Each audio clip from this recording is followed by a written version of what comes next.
So as any other GIT, so this trachea has also got 4 layers.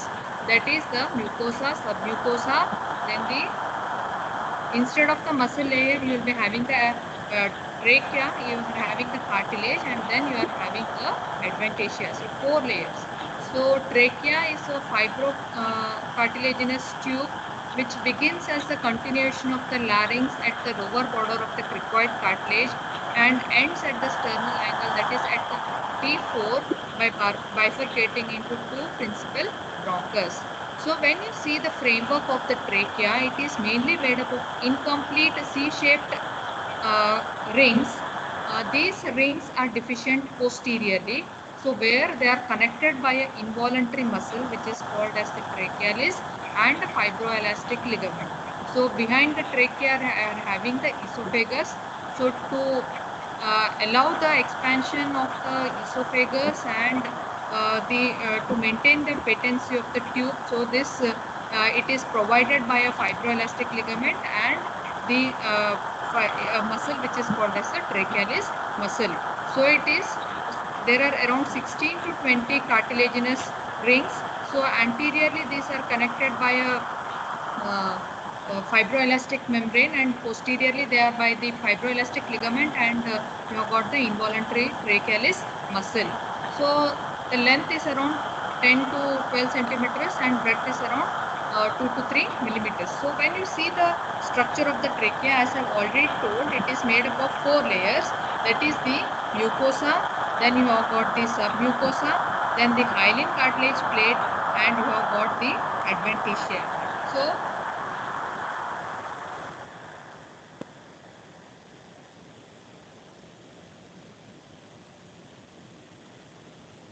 the mucosa here, it is mainly lined by the pseudostratified ciliated columnar epithelium. So you can see here, this epithelium is the pseudostratified ciliated columnar epithelium. Can anyone describe the pseudostratified epithelium? How is the pseudostratified epithelium? Can anyone describe the pseudostratified ciliated columnar epithelium? How are the cells? How are the cells here? Why it is called as pseudostratified? Seems to be multilayer, but it is single layer. Seems to be stratified, but it is not stratified because the nuclei are situated at different levels. In the broad part of the cell, the nucleus will be situated. So that's why the name has been given as the pseudostratified columnar epithelium. So this is provided with the cilia. So the most of the respiratory passages is made up of the cilia to allow the whatever the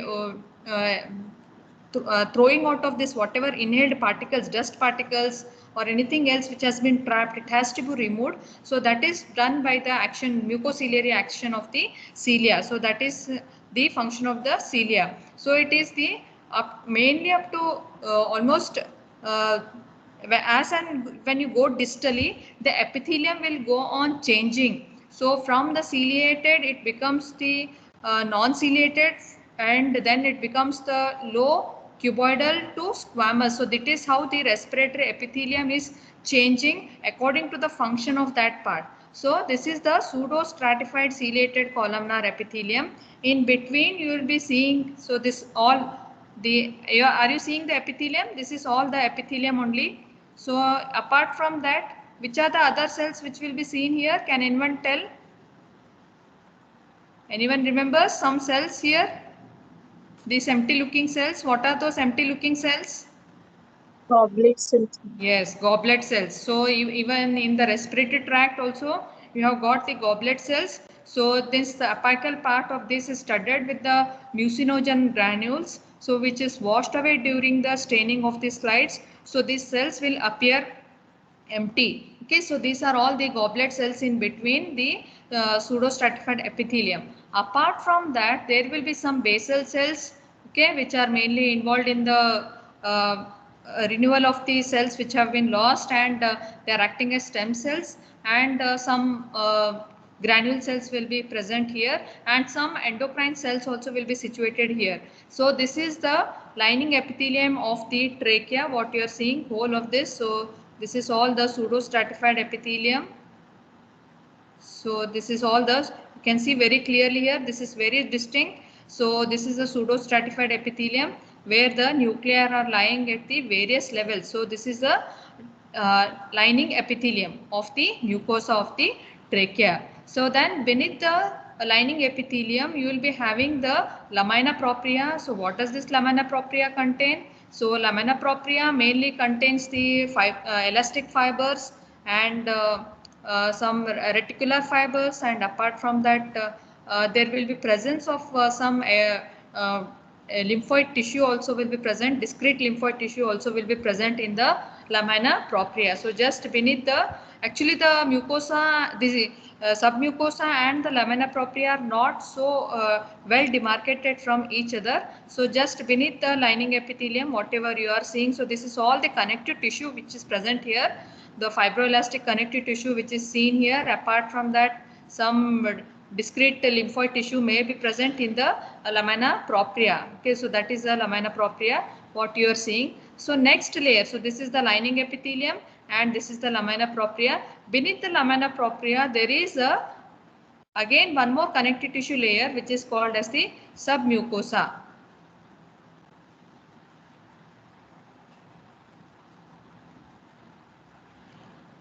So this is the submucosa here. So this submucosa is again a loose connective tissue what you are seeing. So you are seeing some blood vessels, some adipocytes and all are seen here. So this the most characteristic feature which is present in the trachea is the presence of the seromucous glands. So there is presence of the seromucous glands in the submucosa. So these are called as the submucous glands.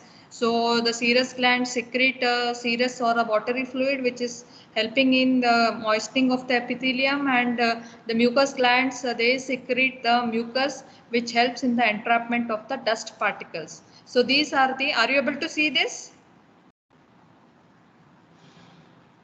Are you able to see? Yes, ma'am. Where I am showing the cursor, so those are all the seromucous glands which are present throughout the submucosa. So I'll just scan the whole of the slide, you can see.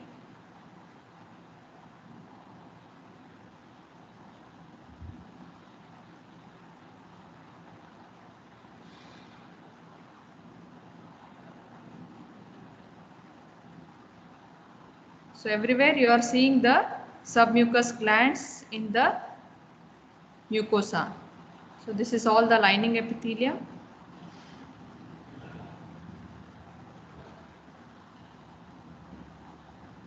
Is it clear? So this is the pseudostratified epithelium, and in the submucosa you are seeing the seromucous glands. Okay, so that is the mucosa with the lining epithelium and the lamina propria, and then you have got the submucosa. Then beneath the submucosa you have got the hyaline cartilage rings. These are the hyaline cartilage rings. So can anyone describe the hyaline cartilage here? How it is?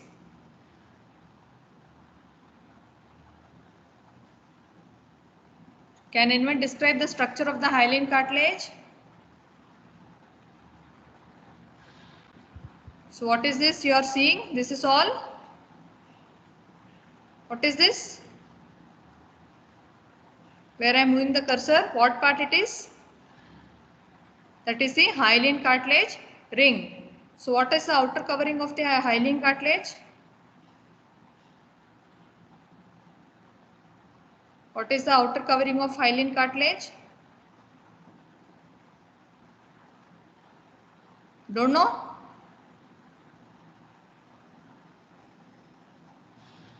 How many of you are listening? This is the basic question what I am asking. What is the outer covering of hyaline cartilage?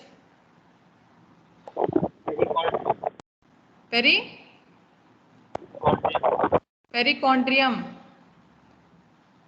So this is the perichondrium, outer perichondrium, which is made up of again the outer fibrous and the inner cellular, layer. Next to it you have got the hyaline cartilage. So I will not go into the details of the hyaline cartilage. So you have already seen the slide of this where you have seen the chondrocytes which are surrounded, which are present in the cell nest. So this is the basophilic matrix what you are seeing here.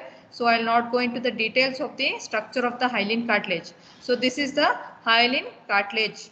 Okay, then the outermost covering is nothing but your adventitia. Again, this adventitia is a thick layer where you have got, it is a fibroelastic tissue, connective tissue, where you are seeing the neurovascular structures of the trachea. They are present within this, and in some slides where the cartilage is deficient posteriorly, you may appreciate the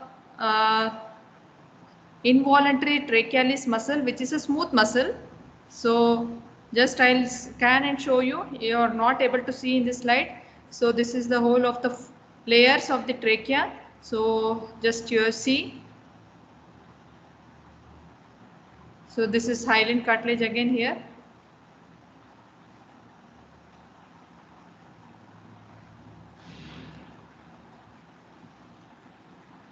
So here it is come, this part is deficient here. This part you are seeing, so there is no presence of the hyaline cartilage here. So this is the posterior part, but the distinct smooth muscle fibers you are not seeing here. So these fibers they have migrated into the lumen of the trachea here. Somewhere here they have migrated. So distinctly you are not seeing here. So this part is where it is deficient. Okay, so here this C-shaped ring will complete. So here you will be having the involuntary, the trachealis muscle, and you are having the fibroelastic ligament. Okay, so this is the structure of the trachea. So trachea has got 4 layers from inside to outside. It is the mucosa, the submucosa, then you are having the hyaline cartilage ring, and you have got the adventitia. Adventitia is nothing but the again a connective tissue layer. So the mucosa has got a lining epithelium. So this lining epithelium is made up of the pseudostratified ciliated columnar epithelium. Pseudostratified ciliated columnar epithelium. In between there are goblet cells seen. Okay. Then beneath that you will be having the lamina propria, which is a connective tissue layer again, with the presence of the fibroelastic connective tissue, then the blood vessels, and some aggregates of the lymphoid tissue. Then you have got the submucosa. So in the submucosa mainly you are having the presence of the seromucous glands. Okay, and you have got the hyaline cartilage ring. This is the hyaline cartilage ring which is covered by the perichondrium, and you have got the adventitia. So these are the 4 layers of the trachea. Is it clear? Structure of trachea. Yes, ma'am. Yes, Is it ma'am. okay? So in this field you can see all the layers.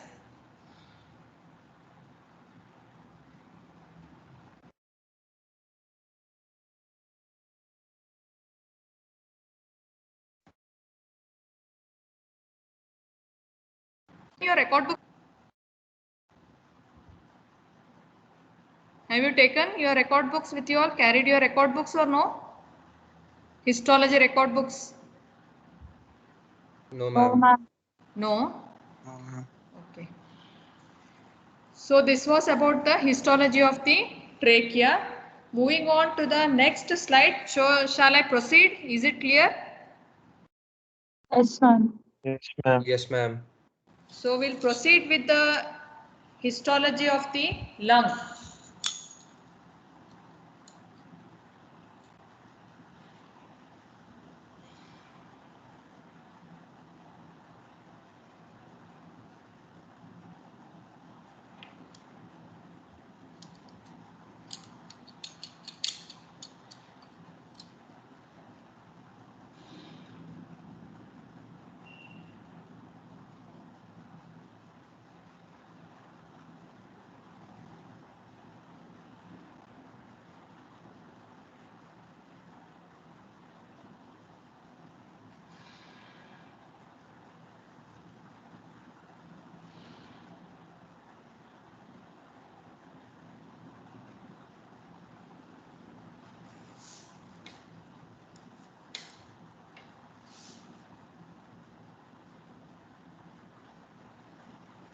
So next, moving on to the histology of the lung. So lungs, you all know already, these are the important organs of respiration, which are situated in your thoracic cavity on the either side of the mediastinum. So when you see the structure of the lung, so histologically, it has got three layers. One is called as the serosa, the subserosa, and you have got the pulmonary substance. So there are three layers from outside to inside: serosa, the subserosa, and the pulmonary substance. So can anyone tell what is serosa? What will be the serosa?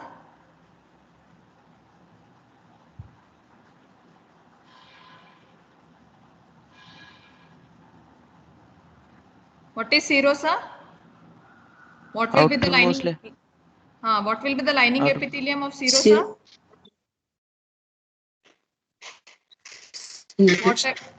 What type of epithelium it is?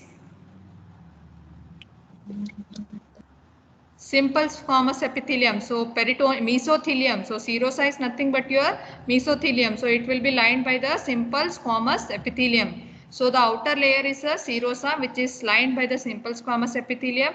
Then the subserosal layer is again a fibroelastic connective tissue from which the septa will arise and divide the lung into numerous lobules. And within the pulmonary substance, you have got all the intra pulmonary continuations of the tracheobronchial tree. Okay, so now can anyone tell the division of the trachea, how it divides? What is the division of trachea?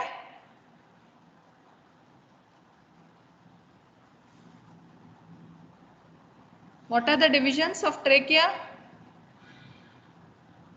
Trachea divides into two bronchi.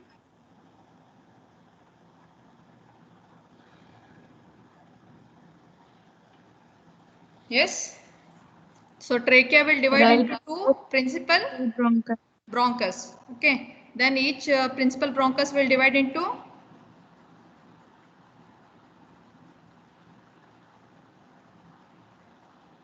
secondary bronchus. secondary bronchus. Secondary will divide into tertiary or the Tertiary. segmental bronchus. Then this bronchus will go on dividing until it forms the smaller divisions, which are called as the bronchioles. So from the tertiary bronchus, there will be numerous terminal bronchioles which will be arising. So these form the distal part of the conducting pathway of the respiratory tract. Okay, so bronchus will divide into smaller subdivisions which are called as the bronchiole. So the first one will be the terminal bronchiole. So primary, secondary, tertiary bronchus. Tertiary bronchus will divide into numerous small branches which are of lesser caliber than the bronchus, and they are called as the terminal bronchiole. Terminal bronchiole will reach within the lobules of the lung and form the lobular bronchioles. From the lobular bronchioles, numerous respiratory bronchioles will arise, which forms the initial part of the respiratory pathway, which are partly involved in the exchange of gases. So respiratory bronchioles will start from there. So respiratory bronchioles will lead into a passage which is called as the alveolar duct. From the alveolar duct, you have got, it will lead into a pathway which is called as the atrium. Atrium will ultimately open into the alveolar sacs. These alveolar sacs are studded with the alveoli. So it is at the alveoli where the main exchange of gases is taking place. So this is the important division of the respiratory pathway, what you have to know: primary, secondary and tertiary bronchus. Tertiary bronchus will divide and form the terminal bronchiole. From the terminal bronchioles, we'll be having numerous respiratory bronchioles. Respiratory bronchioles are called so because from there a part of respiration exchange of gases partly will be taking place from there, and the numerous alveoli will be starting, out pockets will be starting from there. Hence it is called as the respiratory bronchiole, which is the initial part of the respiratory part of the respiratory system. Then from there you have got the ducts, alveolar ducts. Alveolar ducts will lead into a channel which is called as the atrium. Atrium will ultimately open into alveolar sacs. So alveolar sacs are studded with numerous alveoli. So this is the division of the tracheobronchial tree. So there are certain differences between the bronchus and the bronchiole. So first you should know that, then you will be able to identify whether it is a bronchus or it is a bronchiole. So can anyone tell what are the characteristic features of a bronchus? Already this is over in theory class. Can anyone tell what are the features of the bronchus?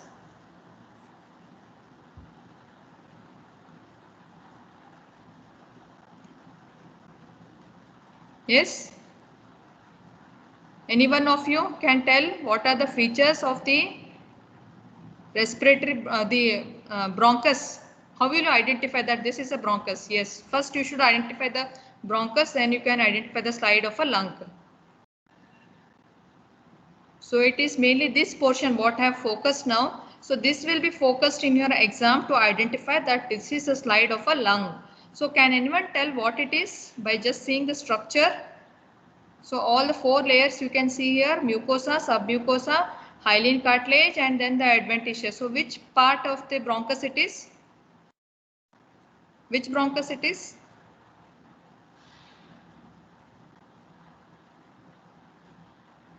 So it is yes, intrapulmonary bronchus. So the structure of intrapulmonary bronchus is just as that of the trachea. So trachea, what we have now described, all the 4 layers. So those will be seen here. Only some difference will be noted here, so that I will tell. So first, can anyone tell what will be the difference between the bronchus and a bronchiole? Which will be of larger caliber, bronchus or a bronchiole? Bronchus. Bronchus. So it is more than 1 millimeter in diameter, and bronchiole is less than 1 millimeter in diameter. Okay. Then what about the glands? Whether they will increase or decrease as you go distally in the respiratory system? Glands will increase or decrease? Glands and goblet cells. Decrease. Increase or decrease? Increase. Decrease, yes, good. So in the bronchus you can see the goblet cells and the seromucous glands, but as you move distally, that is from the terminal bronchial onwards, in the bronchiole you won't see the seromucous glands. There are no seromucous glands, there are no goblet cells, minus. So that is one feature. One is the caliber, that is bronchus is more than 1 millimeter, bronchiole is less than 1 millimeter. Then the goblet cells and the seromucous glands will decrease in number, that is they are present in the bronchus, they are absent in the bronchiole. Okay. Next, cartilage, whether it is present or absent in the bronchiole. Cartilage will be present or absent? Present but incomplete. In bronchiole? Incomplete. No. In the bronchiole, there will be absence of from the terminal bronchial onwards, there will be no cartilage. Okay. From the terminal bronchial onwards, there will be no cartilage. Okay. In the other parts you will be seeing, but from the terminal bronchial onwards, there will be no cartilage. Then smooth muscle fibers, whether they will increase or decrease?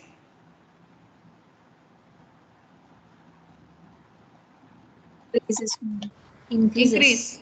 Very important feature here. So smooth muscle fibers and elastic fibers will increase as you move distally. That is, they are present in the bronchus, but they are more prominent in the bronchiole. So in the bronchioles, very classically you will be seeing the smooth muscle fibers and the elastic fibers in the bronchiole. They are present in the bronchus also, but very distinct in the bronchiole. So that is, these are the important features which you have to note. And other thing is the presence of the lymphoid tissue. So as you go distally in the submucosa or in the mucosa, there will be the aggregation of the lymphoid tissue. So it is more so as you move distally. So that is how we are going to differentiate. Is it clear, the differences between the bronchus and the bronchiole? And the epithelium also will be changing. So in the bronchus, you will be having the ciliated columnar epithelium pseudostratified. From the ciliated, it will become non-ciliated. That is, from the terminal bronchiole onwards, it will become the non-ciliated.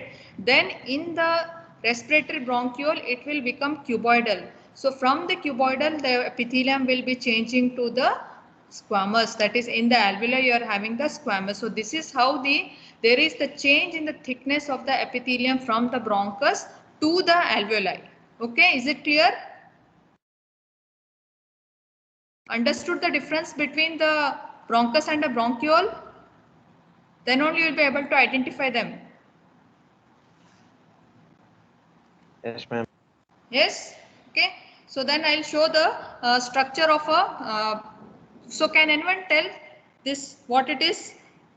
Which part I have focused? This.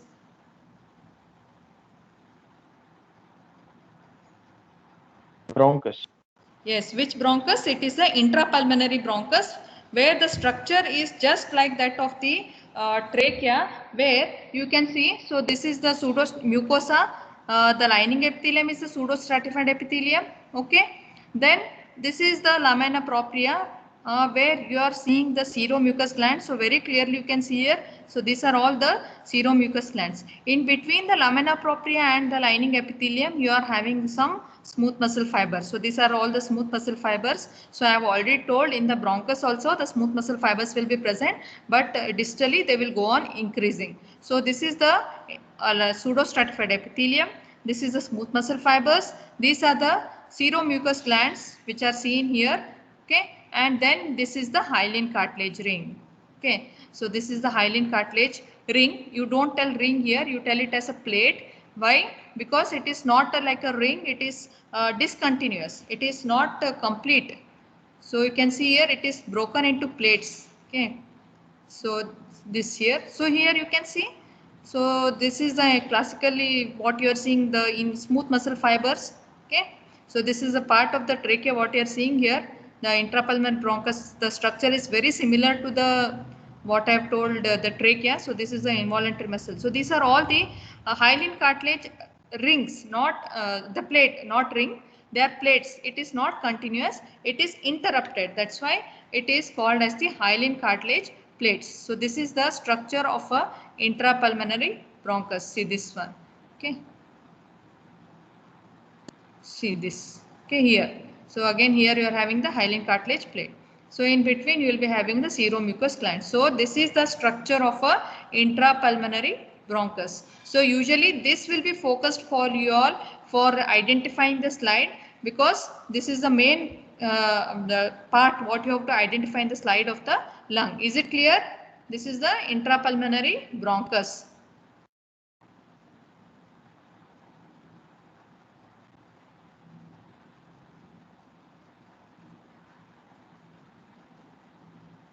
We'll try to scan a bronchiole. So these are all the alveoli. Okay, thin what you are seeing. So these are all the alveoli. So this alveoli will be lined by the simple squamous epithelium. So it gives a honeycomb appearance. These alveoli will be separated from each other by a connective tissue, fibroelastic connective tissue, which is called as the intraalveolar septum. So this will be the intraalveolar septum, which will be separating the alveoli from each other. Okay. This is called as the honeycomb appearance, where the alveoli are seen, alveoli with the sac. So this will be a sac. These are all the alveoli which are seen there.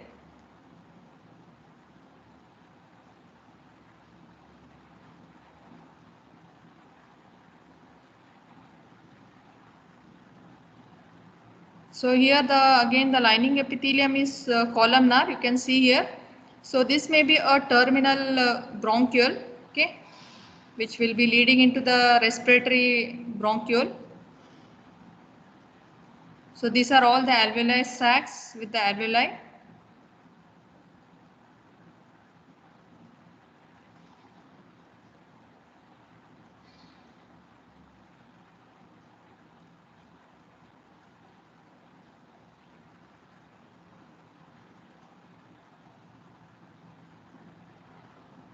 Again, this is a bronchus here.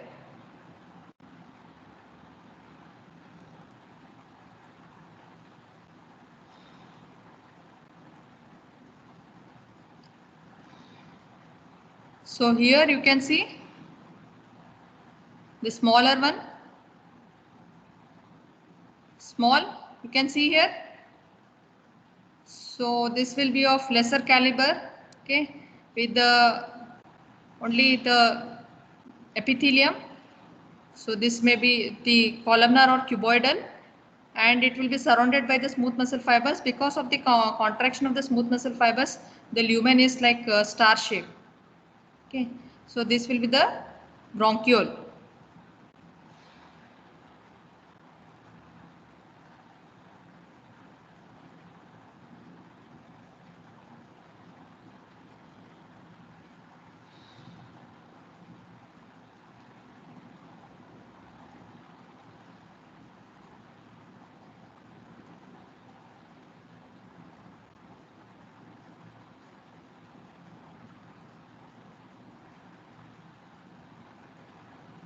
So this will all be the alveolar duct, okay, alveolar duct with the alveolar sacs and the alveoli separated by the interalveolar septum.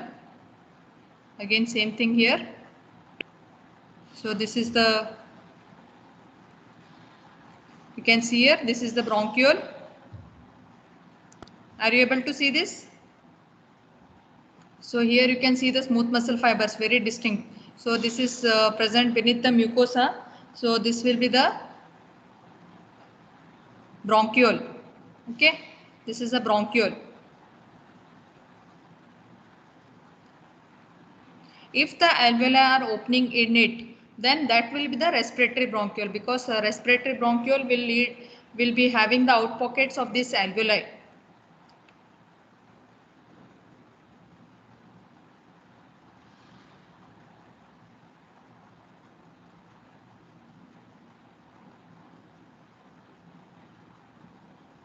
So this is how the slide is, you can see here. So again a bronchiole, so this will be leading, this may be the respiratory bronchiole which is leading into the alveolar duct, and this is the sac, okay.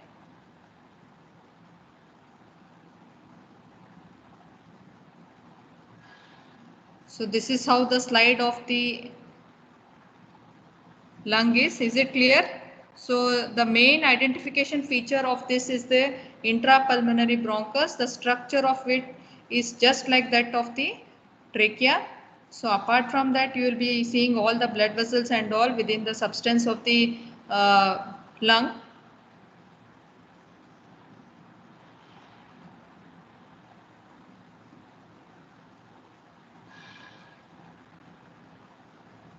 So again here, so there is absence of the hyaline cartilage, so it is a bronchiole. Is it clear? How we are going to differentiate a bronchus and a bronchiole? What is the lining epithelium of the alveoli? Simple Simple squamous. squamous. Simple squamous Simple epithelium. squamous epithelium. Why it is simple squamous epithelium?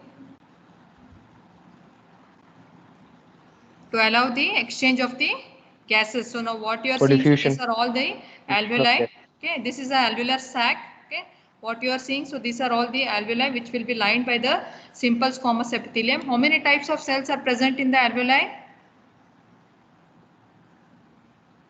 Two. Two. Okay, name them. Type 1, type 2 pneumocyte. Type 1 and type 2 pneumocytes. Type 1 cells are the classical cells, that is the squamous cells which are involved in the exchange of the gases. Okay. Then type 2 pneumocytes. So how is the structure of the type 2 pneumocytes? What is the function of the type 2 pneumocytes?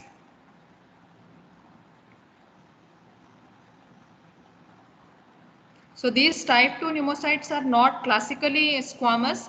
They are slightly columnar, cuboidal to columnar, and their apical part is studded with numerous microvilli or finger-like projections, and the cytoplasm contains numerous lamellated bodies. So these lamellated bodies, they contain a protein which is called as, what is that surfactant?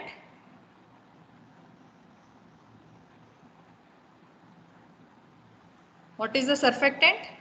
Diphosphatidylcholine, okay. So that will reduce the surface tension and prevents the collapse of the alveoli during the expiration. So that is the main function of the surfactant that is synthesized by the type 2 pneumocytes. Type 1 pneumocytes are mainly involved in the exchange of the gases. Then other cells, one more cells are seen in the alveoli. They are the macrophages, alveolar macrophages. So apart from this type 1 and type 2 cells, you are seeing the macrophages also, which are called as the alveolar macrophages. So what is the function of these alveolar macrophages? So whatever the dust particles are there, they inhaled, which reach up to the level of the lung, which are not cleared outside. So that will be removed by these phagocytes. So that are the function of the alveolar macrophages, which are derived from the blood vascular system.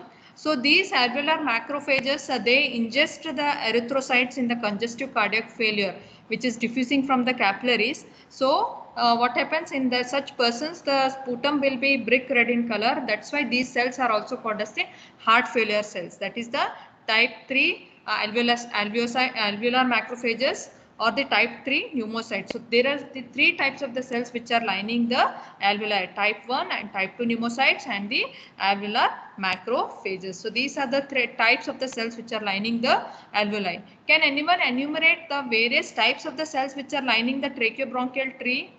There are numerous cells.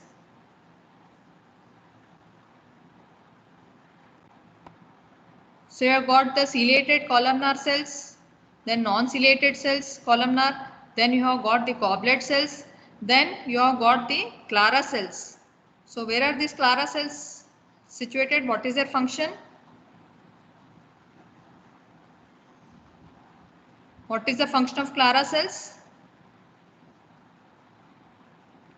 Just like you have got the type 2 pneumocytes in the alveoli, up to the terminal bronchiole, that is in the trachea, you are having these cells that is called as the Clara cells. Just they also secrete the surfactant, just like in their alveoli. So there will be these type of cells which are situated in the trachea. They are called as the Clara cells. Then apart from that, there are some brushed cells which are sensory, like they are acting like sensory receptors.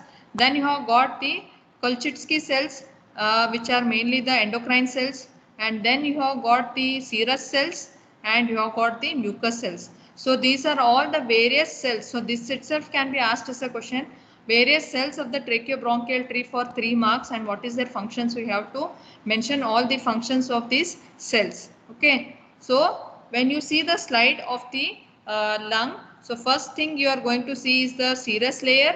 This one, the serous layer, then the subserous layer where you are having some connective tissue, and this is all the pulmonary substance where you have got the intrapulmonary continuations of the bronchus. So the division of the respiratory tract you have to know. So these are all the alveoli which are giving a honeycomb appearance, okay, which will be separated by the interalveolar septum.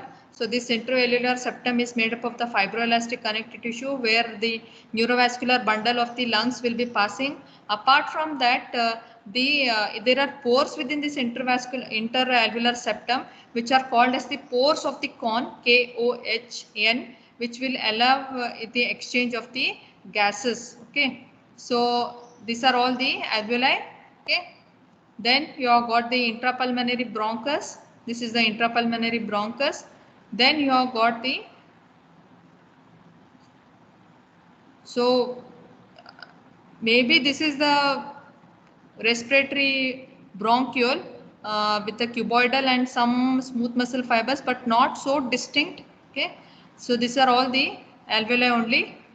Then same thing, this is again a bronchus here because you are seeing the cartilage plates.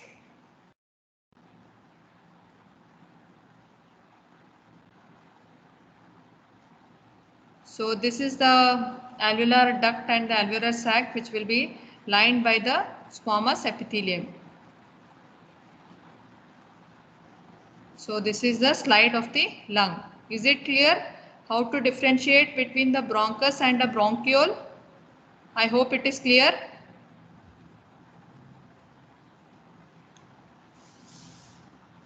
Yes, ma'am.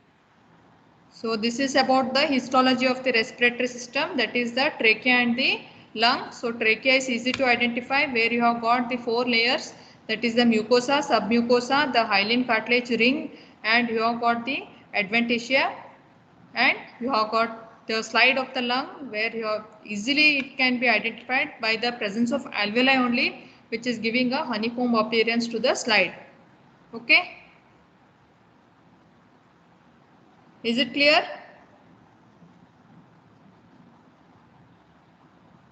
Yes, ma'am.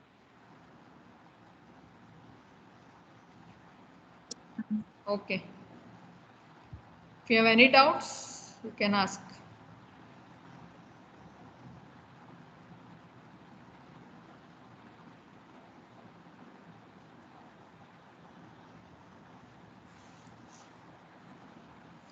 Okay, thank you. Thank you, ma'am. Have Thank a you, nice ma'am. day. Thank you, ma'am.